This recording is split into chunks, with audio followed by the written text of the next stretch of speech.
ফুল গাছ যেমন বাড়ির সৌন্দর্য বৃদ্ধি করে, তেমনি সবজি গাছের ফুলও কিন্তু কম নয়। ফুল যেমন হয় তেমনি সবজিটাও কিন্তু আমরা ব্যবহার করতে পারি।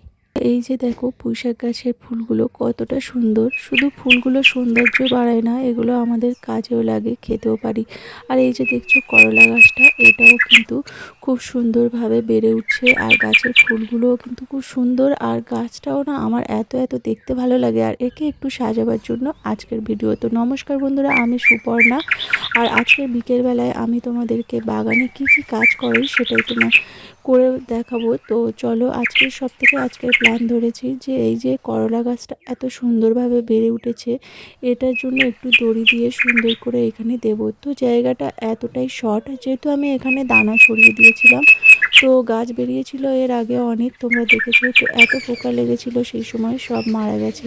তো এখন দেখছি আরও দুটো গাছ বেরিয়েছে ওইখানে। তো একটা গাছ তো হয়নি, আর একটা গাছ দেখছি ভালোই বেড়ে উঠেছে। আর চারিদিকে ডালপালাগুলো ছড়িয়ে যাচ্ছে, আর ওদিকে পালং শাক লাগানো রয়েছে, তার উপরে গিয়ে ঝুলে পড়ছে। তো ভাবলাম চলো, এই যে এখানে একটা পেঁপে গাছ বেড়ে উঠেছে, সেটা দিয়ে কিছুটা বেঁধেছিলাম, সেদিন আর সম্ভব হয়নি। আর এখন দেখতে পাচ্ছ তার পরের দিন বিকেলবেলায়। তো বিকেলবেলায় এই কাজগুলো আমার করতে সুবিধা হয়, সকালে খুব একটা বেশি সময় হয় না। তো দেখতেই পাচ্ছ গোলাপ গাছে কত গোলাপ ধরেছে। আর এই যে বিকেলবেলায়, মানে ওইটা আগের দিন বিকেলবেলায় কিছুটা বেঁধেছিলাম, আর পুরোটা কমপ্লিট করা হয়নি। আর পরের দিন বিকেলবেলায় কাজে লাগছে। আর এখানে না গাছে কিছুটা জল দিয়ে দিচ্ছি কারণ এখানে কয়েকটা চারা গাছ রয়েছে। দেখো তো কি কি চারা গাছ আছে আর কোথায় পুঁতবো তোমাদেরকে পরে জানাবো। তো ফাইনালি দেখো, আগের দিন তো আমি সন্ধে হয়ে গেছে তাই ভিডিও করিনি। তো কিছুটা ওই পাশে আমি নেটের মতো করে লাগিয়ে দিয়েছি এই দড়িগুলো দিয়ে। তো তারপরে এই সাইডেও লাগাবো। তো চলো তোমাদেরকে দেখাই। দেখো এই গাছটাও আমি, মানে একটা ডালটাও আমি ধরিয়ে দিয়েছি, আর ওর কর্ষিকাগুলোও ঠিক ধরে নিয়েছে। আর দেখো গাছের ফুলটা কত সুন্দর।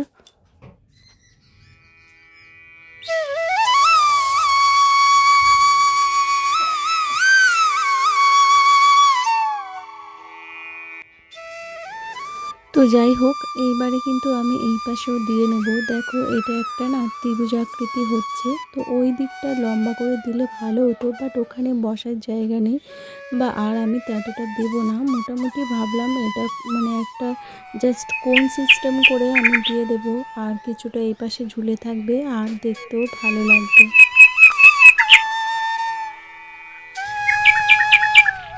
লাগাতে তোমাদেরকে একটা কমেন্ট আমি শেয়ার করি। তো সুস্মিতা নামে একটা বোন আমাকে লিখেছে, দিদি তোমার এই বাড়ির উঠানের গাছপালাগুলো করতে খুব ভালোবাসো তাই না? হ্যাঁ বোন, আমি খুব খুব ভালোবাসি। কি বলো তো, এই গাছপালার দিনের সাথে না সারা দিনের কাজের মধ্যে থেকে এই গাছপালাকে ছোট ছোট থেকে বেড়ে ওঠা দেখাটাও কিন্তু একটা শান্তির জায়গা। এছাড়াও কি বলো তো, এই গাছপালাগুলো যখন লাগাই যখন মানে এত এত সুন্দরভাবে ছোট্ট চারা যখন একটা শিশুর মতো পুরো লাগে, সে যখন বেড়ে ওঠে বড় হয়ে যায়, তখন যার গাছের ফলগুলো পায়, তখন কিন্তু আর মনেই হয় না সেই তার ছোটোবেলার অবস্থাটা কেমন। কিন্তু এই যে ভিডিওর মাধ্যমে না, আমি আগের ভিডিওগুলো যখন দেখি আমার কিন্তু বেশ মনে শান্তিও লাগে।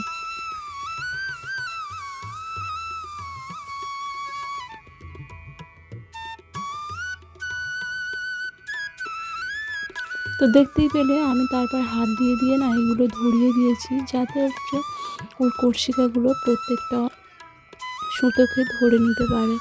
আর ওদিক থেকেও কিছু গাছ ছিল, সেগুলো আমি সামনের দিকে এনে দিলাম। তো চলে গেলাম ওই পাশেই, তোমরা দেখতে পাচ্ছ। আর এই যে পালং শাকগুলো লাগিয়েছিলাম, ওগুলো কিছু কিছু জায়গায় চড়া পড়ে গিয়েছে, তাই সেগুলো খুশে দিলাম। আর এই দেখো এই গাছগুলো না ঝাংড়ে পড়ছে, যাতে একটু আলো বাতাস বা সূর্যের আলোটা ভালোভাবে পায়। তো তার জন্য ওই ডালগুলো কিছুটা কেটে দিলাম। আর এই পাশেও দেখো আগাছা হয়েছিল, যদিও ওটা রাসফুলের গাছ ছিল, কিন্তু কিছু করার নেই। এতগুলো যদি এখানে ওর ফুলের থেকে ওর গাছটা বেশি ঝাঁকড়া হয়ে যায়।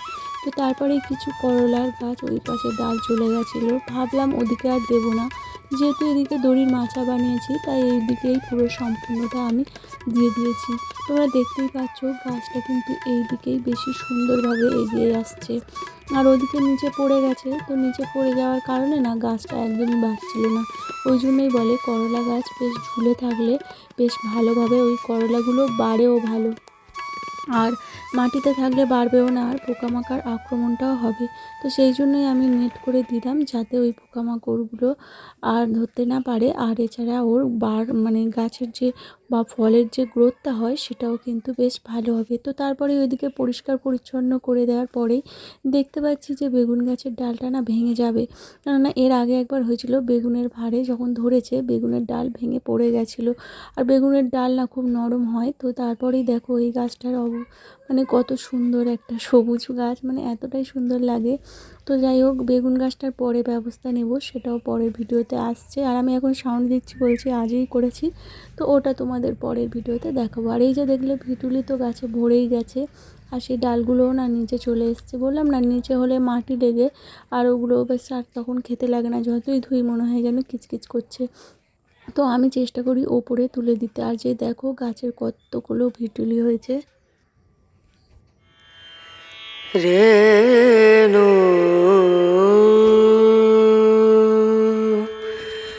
রেনা। তো চলো, ওই যে ওই গোড়ায় গাছের গোড়ায় যে চারা গাছগুলো ছিল আমি জল দিয়ে রেখেছিলাম আর নরম হয়ে গেছে। তো এখন তুলতে অনেকটাই সুবিধা হচ্ছে। তো তোলার এই কারণেই আমি প্রথম দিকে জল দিয়ে দিয়েছিলাম। আর এই যে দেখো তুলেছি একটা, তো বেশ ভালো শিকড়গুলোও কিন্তু উঠে এসছে। যেহেতু আমি এমনিতেই এখানে প্রায় সময় জল দিই, আর তোলার আগের মধ্যেও বেশ জল দেওয়াতে পুরো নরম হয়ে উঠে এসছে। তো আজকে আমি এখান থেকে 3টে কালেক্ট করলাম। আর এই যে দেখো একটা ছোট রয়েছে, আর এছাড়া দেখতে পাচ্ছ ছোট ছোট লঙ্কার চারা, দানাগুলো ওর মধ্যে দিয়ে দিয়েছিলাম, আর ছোট ছোট চারাগুলো কিন্তু ভর্তি হয়ে গেছে। আর তারপরে এই যে রাস্তার ধারের দিকটায় একদম যেখানে আমাদের জায়গা শেষ, মানে বাড়ির আর কি উঠানের শেষ প্রান্ত, তো সেখানেই আমি কয়েকটা লাগিয়ে দিলাম। আর এইদিকেও দিলাম বেড়ার ধারে। আর দেখছি এইখানে বেশ গাছপালাগুলো জঙ্গলগুলো পড়ে গেছে। তো যেহেতু এই গাছটা লাগাবো, তো আমি এখানে বসিয়ে দিচ্ছি। কিন্তু একটা ভয়ের কারণ আছে, কি জানো, ফুল গাছ। তো ফুল পাড়তে এসে হয়তো গাছটা মারিয়ে দিতে পারে, তবুও আমি দিয়ে দিলাম কিছুটা। কিছু করার নেই, গাছটা আমার এখানেই ভাবলাম পুঁতি, তো পুঁতলে সুবিধাও হবে বেশ। আর এই যে দেখো ডিপ করে নিয়েছি, কেননা প্রত্যেকটা পেঁপে গাছের শিকড় অনেক অনেক লম্বা হয়ে রয়েছে। ছোট গাছ হলে কী হবে, তার জন্য একটু ডিপ করে আর এই হিঁসোটা দিয়েই আমি খুলে নিয়েছিলাম। আর তারপরে এই গাছটাও বসিয়ে দিয়েছি।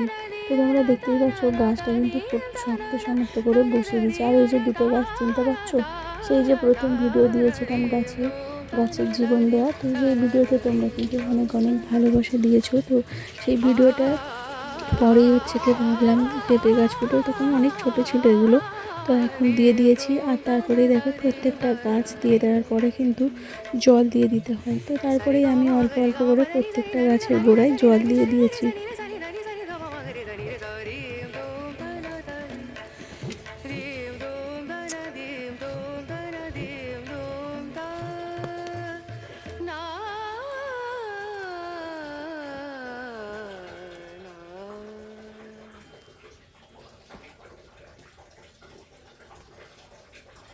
যে দেখো আমি তো ভয় পেয়ে গেছিলাম, এখানে একটা ছোট্ট মতো সরু জোঁক ছিল, যেই জোঁকের কারণেই কিন্তু আমার বাগানে ঢুকতে ভয় লাগে। তো এখন পরিষ্কার রয়েছে, জোঁক তেমন একটা নেই।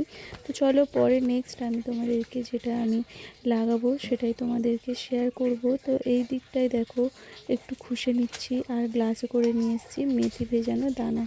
তো মেথিগুলো ভিজিয়ে দিয়েছিলাম ফেলবো বলে, তো অনেক দিন হয়ে গেলে ফেলিনি। তো গন্ধও ছুটে গেছে জানো, তো দুদিনের বেশি যদি থাকে তো গন্ধ হয়ে যায়। তো আমার মনে হয় একদিন ভিজিয়ে রাখলেই যথেষ্ট ভালো হয়। তো তারপরে দেখছি তেমন একটা জায়গা নেই, তো ভাবলাম এই ধারটা দিই, হলে হলো, না হলে না হলো, হলে তো খুবই ভালো হয়। আর তাছাড়া আমি আবার ভালো করে ভিজিয়ে কোনো একটা বস্তাতে করে মাটি ভরে ভাবছি দেবো। কেননা এই মেথি শাক নাকি খাওয়া খুবই ভালো, তাই ভাবছি একটু মেথি শাকও না হয় চাষ করে নেব। আর তারপরেই ফাইনালি দেখো ওর মধ্যে জল ছড়িয়ে দিয়েছি।